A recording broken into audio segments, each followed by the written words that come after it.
እግዚአብሔር መጣና አብርሃምን አንድ ነገር ጠየቀው። ይሄ የሰጠውህን ልጅህን አንዱን ልጅህን አስቡት። እግዚአብሔር ልጅ ሰጣለው ካለው 25 ዓመት በኋላ ነው አብርሃም ይስሐቅን ያገኘው። በብዙ ጥበቃ በብዙ ተስፋ መቁረጥ እግዚአብሔር እንደተናገረው መጥቶ ልጅ ሰጥቶት ልጁን ስሞ ሳይጠግብ ልጁን አጫውቶ ሳይጠግብ ከልጁ ጋር ጊዜ አሳልፎ ሳይጨርስ እግዚአብሔር መጣና እሱን ልጅህን ሰዋልኝ። ጉድፈላ ከባድ ነው። በብዙ ጥበቃ በብዙ አጣብቂኝ ውስጥ በብዙ መከራ ውስጥ ያገኘውን ልጁን አምጣ ሰዋልኝ። አብርሃም ላንተ ለሰጪው አይከለከልም ማለት አንተ ይሄንን ብትወስድ ሌላ ታመጣለህ። ውሰድና እኔ በምልህ ቦታ ላይ ወስደህ ሰዋው አለ። አብርሃም ይሄንን ጉዳይ ለሚስቱ አላማከረም፣ ለሳራ አልነገራትም። እግዚአብሔርን የመውደዱን ጥግ ለማሳየት አብርሃም ልጁን ተነሳለው ሎሌ ያለ አብሮት እየሄዱ እያለ ይስሐቅ ዞር ይልና እንጨት ይዘናል፣ እሳት ይዘናል፣ ቢላ ይዘናል፣ ግን የመስዋዕቱ በጌታ አለ ይላል። አስቡት አብርሃም ምን ሊሰማው እንደሚችል። ዝም ብለና የመስዋዕቱን በግ እግዚአብሔር ያዘጋጃል። ዛሬ የመስዋዕቱን በግ የሚያዘጋጀው ራሱ እግዚአብሔር ነው። አንድ ሰው እንደዚህ የሚዘጋጅለት አለ፣ እግዚአብሔር የሚያዘጋጅለት አለ። ለኔ ነው የሚል ካየሩ ላይ አሜን ብሎ ይውሰድ። ዘፍጥረት ምዕራፍ 22 ቁጥር 9 ላይ እንደዚህ ይላል፣ እግዚአብሔር ወዳለው ቦታ ደረሱ። እግዚአብሔር ወዳለው ቦታ ደረሱ። እዚህ ክፍል ላይ ስንመለከት ለማን ነው ይሄ ቃል የተነገረው ብላችሁ ስታዩ ለአብርሃም ነው። እግዚአብሔር ወዳለው ቦታ ደረሱ። እነማን ናቸው እግዚአብሔር ወዳለው ስፍራ የደረሱት ብላችሁ ምዕራፉን ስታነቡት እግዚአብሔር መጣና አብርሃምን አንድ ነገር ጠየቀው። ምንድነው የጠየቀው? ይሄ የሰጠውህን ልጅህን አንዱን ልጅህን 25 ዓመት ጠብቀህ ያገኘኸው ልጅህን አስቡት። 25 ዓመት ነው የጠበቀው እግዚአብሔር። ልጅ ሰጣለው ካለው 25 ዓመት በኋላ ነው አብርሃም ይስሐቅን ያገኘው።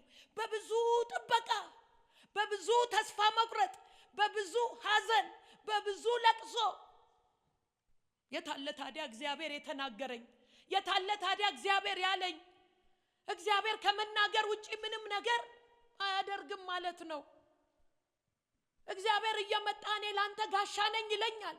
እግዚአብሔር እየመጣ በቤት ያለው ኤሌዘር አይወርስህም ይለኛል። ግን የታለ እያለ በተስፋ መቁረጥ ውስጥ በሐዘን ውስጥ አንዳንዴ ቤታችሁ ሆናችሁ የምትሉት ምን ይሆን? የታለ እግዚአብሔር ያለኝ?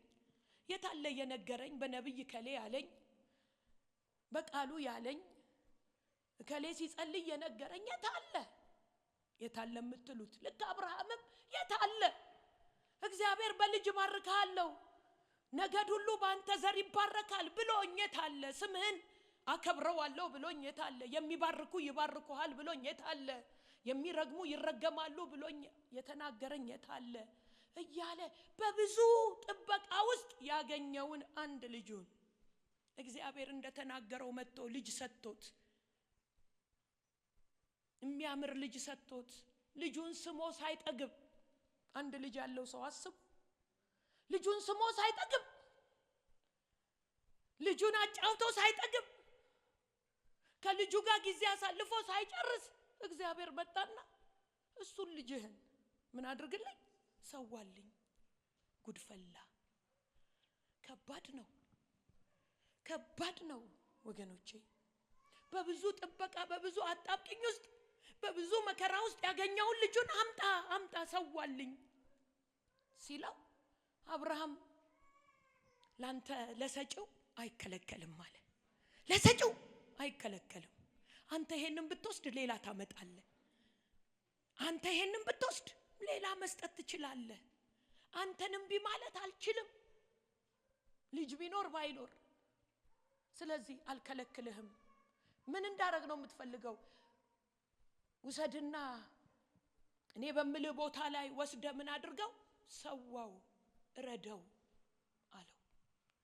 አብርሃም ይሄንን ጉዳይ ለሚስቱ አላማከረም፣ ለሳራ አልነገራትም። ለሳራ ቢነግራት ሳራ ምን ልትል ትችላለች? አይሆንም፣ እንዲህ አይነት ቀልድ አቁም ትለዋለች።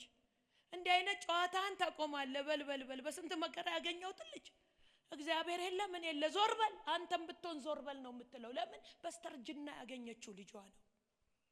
አብርሃም ለሳራም አልተናገረም። እግዚአብሔር ለሰጪው አይከለከልም። እግዚአብሔርን የመውደዱን ጥግ ለማሳየት አብርሃም ልጁን ተነሳለው፣ አህያ ላይ እንጨት ጫናለው፣ ጫነ። ቢላ ያዛለው፣ ቢላ ያዘ። ሎሌ ያለ አብሮት ሆሽ የሚል ከኋላ አህያውን ይሄዳሉ። እየሄዱ እያለ ይስሐቅ ዞር ይልና እንዴ እንጨት ይዘናል፣ እሳት ይዘናል፣ ቢላ ይዘናል፣ ግን የመስዋዕቱ በጌታ አለ ይላል። አስቡት አብርሃም ምን ሊሰማው እንደሚችል፣ አብርሃም ውስጡ ምን እንደሚሰማው አስቡ። አባት ነው፣ በብዙ ጥበቃ ያገኘው ልጁ ነው። የታለ በጉ? የታለ? ቢላ ተይዟል፣ እሳት ተይዟል፣ እንጨት ተይዟል። በጉ ግን አልተያዘም። አባ የታለ በጉ ይላል ልጁ። በጉ የታለ? ዝም ብለህና የመስዋዕቱን በግ ማን ያዘጋጃል? እግዚአብሔር ያዘጋጃል። ዝም ብለህና ዛሬ መስዋዕቱን በግ የሚያዘጋጀው ራሱ እግዚአብሔር ነው አለ። አንድ ሰው እንደዚህ የሚዘጋጅለት አለ፣ እግዚአብሔር የሚያዘጋጅለት አለ። ለኔ ነው የሚል ካየሩ ላይ አሜን ብሎ ይውሰድ። የመስዋዕቱን በግ እግዚአብሔር ያዘጋጃል።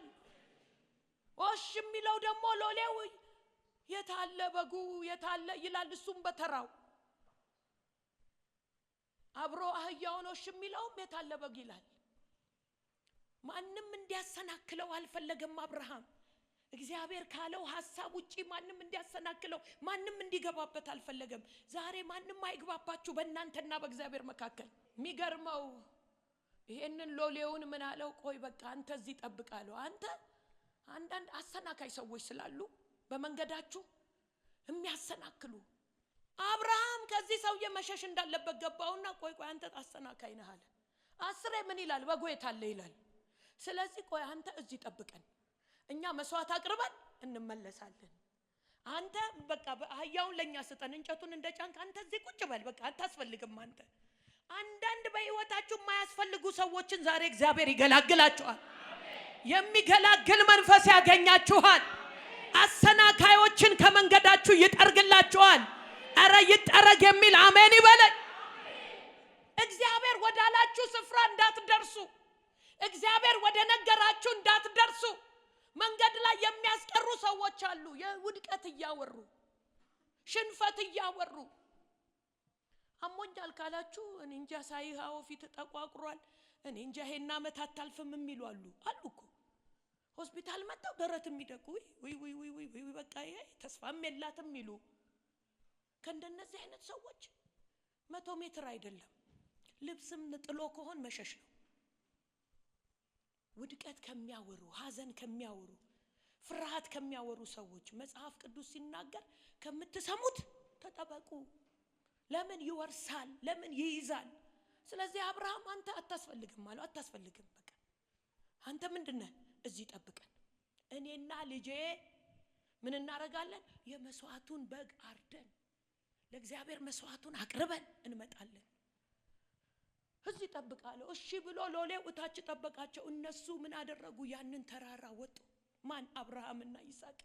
ልክ ተራራው እየወጡ መስዋዕት የሚቀርብበት ቦታ ጋር ምን አደረጉ ይላል? እግዚአብሔር ወዳለው ስፍራ ደረሱ። የሚደርስ ሰው አለ።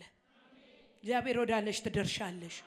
ሐዋርያት ሥራ ምዕራፍ 27 ላይ ሄዳችሁ ስታነቡ 200 የሚያህሉ እስረኞች ከነበሩበት እስር ቤት ተጭነው በመርከብ ወደ ጣሊያን ሊሄዱ መርከብ ላይ ሲጫኑ 27 ከቁጥር 1 ጀምሮ ስታነቡት ታገኙታላችሁ። ሁኔታውን አየና ጳውሎስ አለ ዛሬ መንገዳችን ጥሩ አይደለም፣ የዛሬ መንገድ ይሰረዝ፣ የዛሬ መንገዳችን ላይ ጉዳት ይታየኛል፣ ችግር አለ፣ ስለዚህ ይቅርብን ይሰረዝ ብሎ ሲል 100 አለቃው ሰማውና እስረኛ ስለሆነ ጳውሎስ ለእስረኛ እድል አይሰጥም።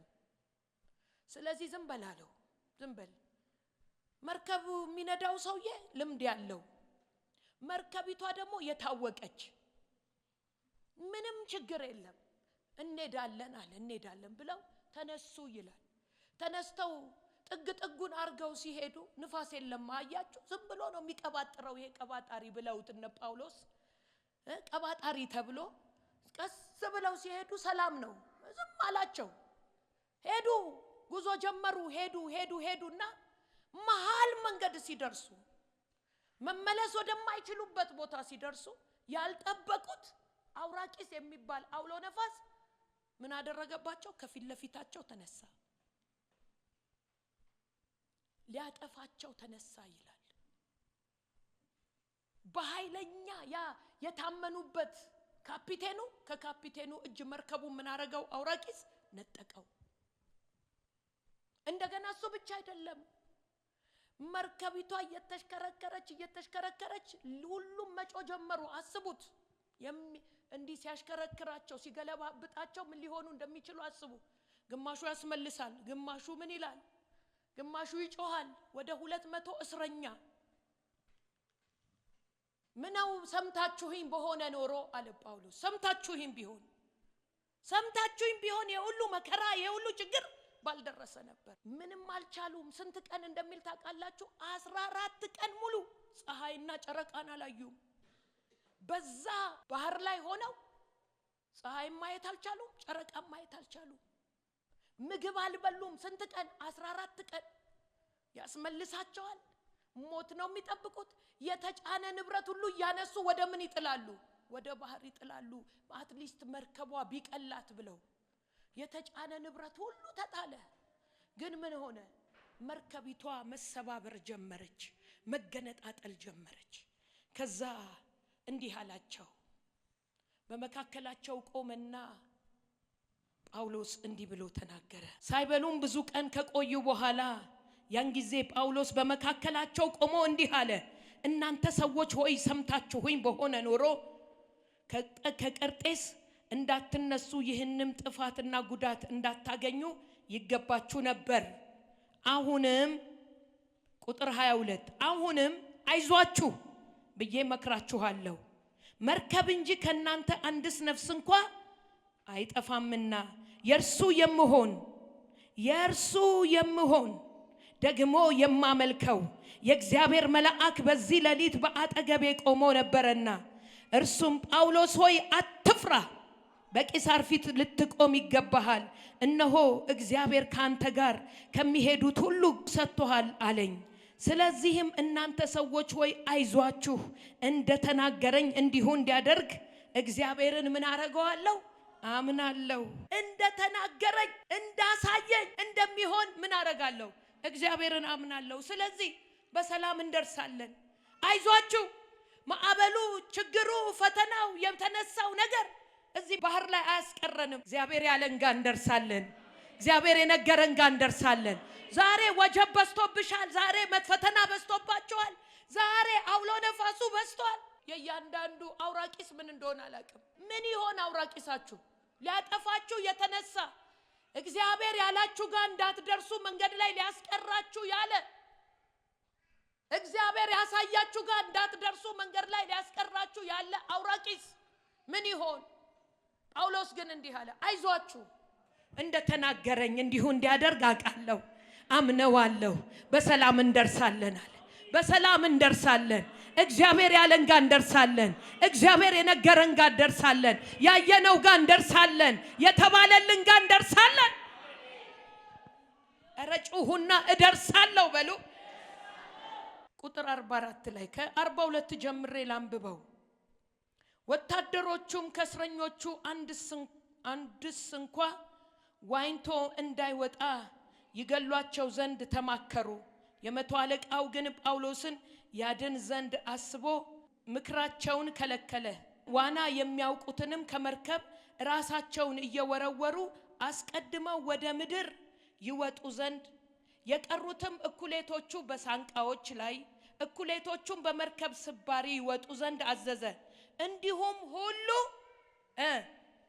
በደህና ወደ ምድር ደረሱ አንዳቸውም ሳይጠፉ ግማሹ በስባሪ ግማሹ በጣውላ ምን አድርጎ ወደ ምድር እንዲደርሱ ሆነ ለምንድነው የደረሱት ስትሉ ለጳውሎስ በሌሊት የተገለጠለት የነገረው ጌታ ኧረ ሃሌሉያ አሜን አሜን አሜን።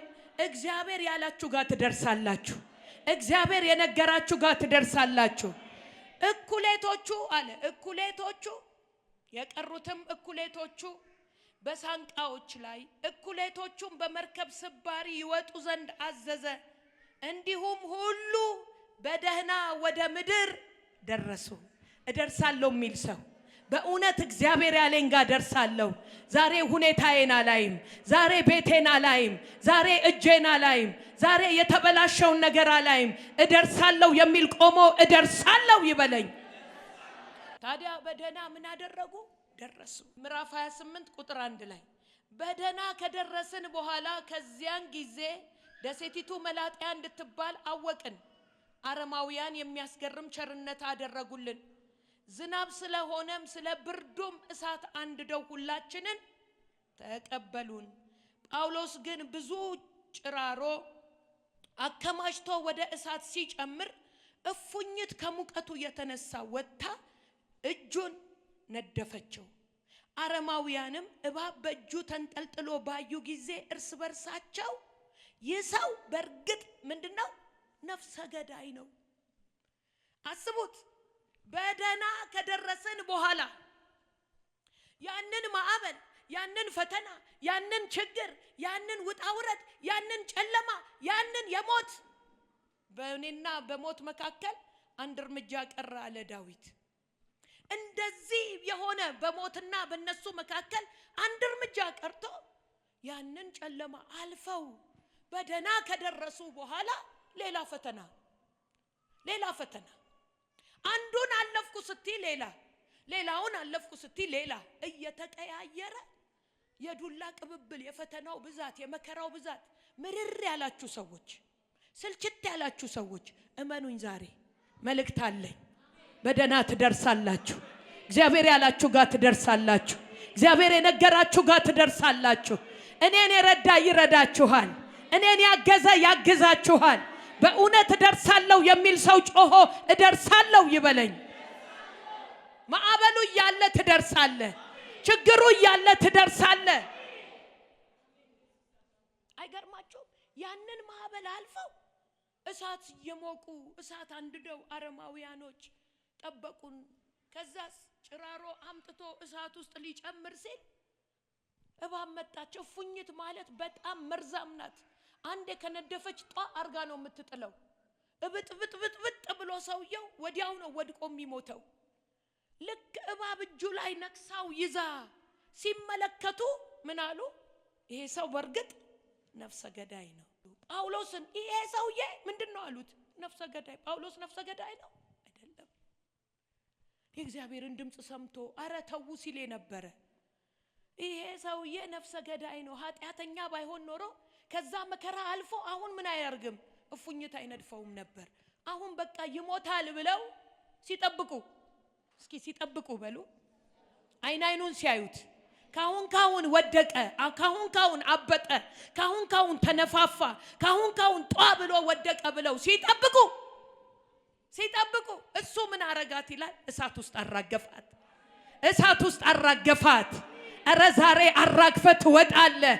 የተጣበቀብህን አራግፈህ ትወጣለህ። የተጣበቀብሽን አራግፈሽ ትወጫለሽ። እረ እኔ አራግፌ ወጣለሁ የሚል አሜን ይበለኝ። ምን አደረገ ይላል? አራገፋት። ምን ውስጥ? እሳት ውስጥ። እግዚአብሔር ያለሽ ጋር እንዳትደርሺ፣ እግዚአብሔር ያለ ጋር እንዳትደርስ። ይኸው የተንጠለጠለ ላይ የወጋ አንዴ በዚህ ሲወጋ እዚህ ጋር ነው ወጋኝ ስትል ስታጸልይ በዚህ እየዞረ በዚህ ስታጸልይ በጀርባ እየመጣ መከራህን ያበላ ዛሬ አራግፈህ ትወጣለህ። አራግፌ ወጣለሁ የሚል አሜን ይበለኝ። ምን አደረጋት? እሳት ውስጥ አራገፋት። ቢያዩ አይሞትም፣ ቢያዩ አያምጥም፣ ቢያዩ አይፈነዳም። ወዲያው ይላል ላንብብላችሁ ቃሉን። ወዲያው ይህ ሰው በእርግጥ ነፍሰ ገዳይ ነው፣ ከባህርስ እንኳ በደህና ቢወጣ የእግዚአብሔር ፍርድ በሕይወቱ ይኖር ዘንድ አልተወውም አሉ። እርሱ ግን እባቢቱን ወደ እሳት አራገፋት፣ አንዳችም አልጎዳቸውም። እነርሱ ሊያብጥ ወይም ወዲያው ሞቶ ሊወድቅ ነው ብለው ይጠባበቁ ነበር። ብዙ ጊዜ ግን ሲጠብቁ በእርሱ ላይ የሚያስገርም ነገር ምንም ባላዩ ጊዜ ይህስ አምላክ ነው ብለው ምን አደረጉ? ሐሳባቸውን ቀየሩ። አረ ዛሬ አንድ ሰው ጠላቶቻችሁ ውድቀታችሁን የሚፈልጉ ሞታችሁን የሚፈልጉ ሐሳባቸውን የሚያስቀይር መለኮታዊ የእግዚአብሔር ኃይል ባንተና ባንቺ ቤት ላይ ይገለጣል፣ በኔ ቤት ላይ ይገለጣል የሚል አሜን ይበለኝ። ሐሳባቸውን የሚያስቀይር ክብር ይመጣብኛል የሚል አሜን ይበለኝ። ሐሳባቸውን ምን አረጉ? ቀየሩ። በርግጥ ይሄ ሰው ኃጢአተኛ ነው ብለው የፈረዱበት ሰውዬ ሲጠብቁት አልሞተም፣ ቢያዩት አይፈነዳም፣ ቢያዩት አይወድቅም። እያዩት ጧትም ሲያዩሽ ማታም ሲያዩሽ ስትወጪ ሲያዩሽ ስትገቢ ሲያዩሽ ምንም አለመሆንሽን ሲያዩ ሐሳባቸውን ይቀይራሉ። እግዚአብሔር ግን ያለሽ ጋር ትደርሻለሽ። ላንቺ ውርደት ሳይሆን ክብር ይሆናል። ላንተ ውርደት ሳይሆን ክብር ይሆናል። አሜን አሜን። የሚገርም ነው። ወዲያውኑ ምን አደረጉ ይላል? ሐሳባቸውን ቀየሩ። ይሄ ሰውዬ ምን አይደለም አሉ? ኃጢአተኛ አይደለም። ጭራሽ ምንድነው? አምላክ ነው። ይሄ ሰው አይደለም አሉ። አይገርማችሁ? ሐሳብ የሚያስቀይር የእግዚአብሔር ክብር፣ ደግሞ እግዚአብሔር ያለሽ ጋር የሚያደርስ ክብር፣ እግዚአብሔር የነገረሽ ጋር የሚያደርስ ክብር ዛሬ በኢየሱስ ስም በእያንዳንዳችሁ ላይ ይሆናል። እግዚአብሔር ያለን ጋር እንደርሳለን። ወጀቡ አውራቂሱ አያቆመንም። የቱንም ያህል ወጀቡ የበረታ ቢሆን፣ የቱንም ያህል የመከራው ግዝበት ትልቅ ቢሆን እግዚአብሔር ያለን ጋር እንደርሳለን። አሜን አሜን አሜን።